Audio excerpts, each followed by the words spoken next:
നടൻ അജു വർഗീസ് വഴി Mithun manual Thomas Jude ആന്റണിയോട് ഒരു കഥ പറഞ്ഞു. അന്യജാതിയിലുള്ള ഒരു പുരുഷനെ മനസ്സിൽ പ്രതിഷ്ഠിക്കുകയും അയാളുടെ സ്നേഹം പിടിച്ചുപറ്റാൻ ആഗ്രഹിക്കുകയും ചെയ്യുന്ന നന്മയുള്ള ഒരു പെൺകുട്ടിയുടെ കഥ. ജൂഡിന് കഥ ഒത്തിരി ഇഷ്ടമായി. മിഥുൻ മാനുവൽ ആ കഥയ്ക്ക് നൽകിയ പേര് ഓലക്കുടയും കുംഫു പാണ്ടയും എന്നായിരുന്നു. കഥ കേട്ടാൽ ആർക്കും ഇഷ്ടപ്പെടും. പക്ഷെ പേര് കേട്ടാൽ എന്തോ കുഴപ്പം പിടിച്ച പോലെ തോന്നുകയും ചെയ്യുമെന്ന് ജൂഡിന് തോന്നി.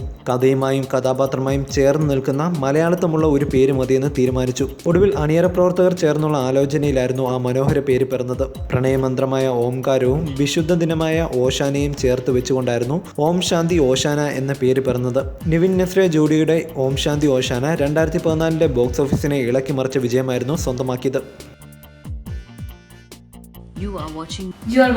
You're watching me on metromatney.com. metromatney.com. metromatney.com. Subscribe for more videos. Subscribe for more videos. Subscribe here for more videos. Subscribe now. Thank you.